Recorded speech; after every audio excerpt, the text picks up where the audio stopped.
Alright guys, we've arrived at the next boss fight, namely Vordt of the Boreal Valley.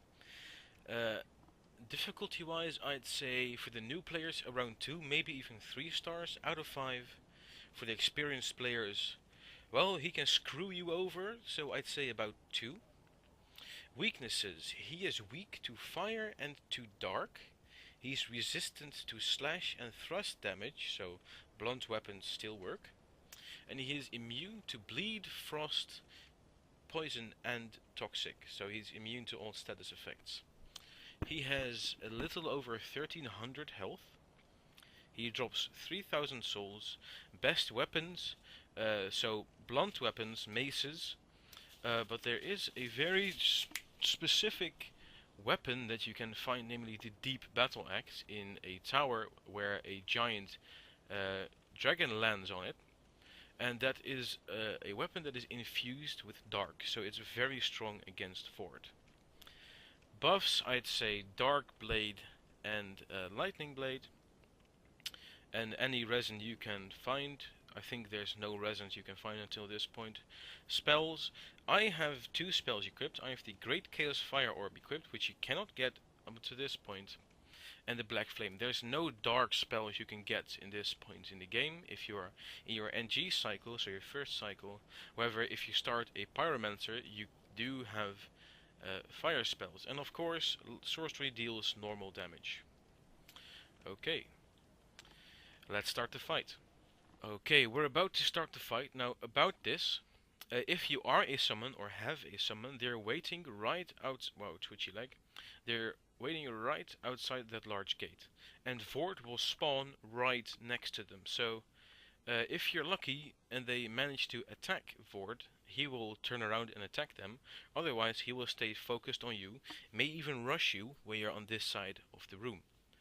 Now it's not an especially difficult fight. He's a very large enemies, and as those who know the Dark Souls is, the smaller your boss, the more dangerous he is, because in the larger bosses it's usually the case that you can just stand under them and all of their attacks will miss.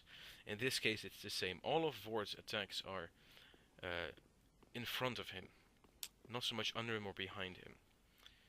He does have a very nasty charge attack, so watch out for that. Now, okay. As with all bosses, or most bosses I should say, there's 2 phases to the fight. In the first he's fairly docile, so he's focused on me. See that damage? It's pretty serious. Ooh, that damage though.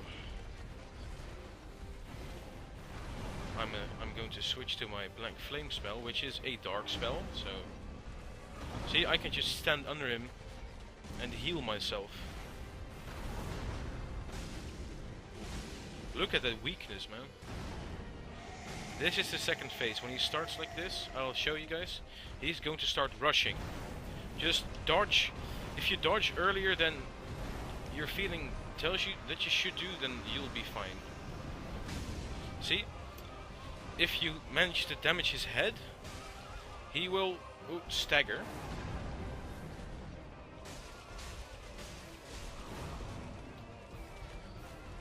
However, as you've just seen, you have a very, very, very short window of opportunity. Boom. That's the fight. The reason it went so easily for me is of course because I am fully decked out with very strong weapons and very strong spells. Just keep in mind that under him you cannot get hit. As you just saw, I could heal myself while standing under him. If you focus his head, he will stagger like a bitch, but of course that's standing in front of him, so and just before he enters his second phase, he will scream, he will dash, and after those 3 dashes he will do a sort of frost breath attack, which is dangerous when you stand in front of him. If you stand right next to his head, however, and give him a few taps, then he will stagger and he will be very weak to a few attacks. So either behind him or time the head attacks well. Thanks for watching, and I'll see you in the next fight.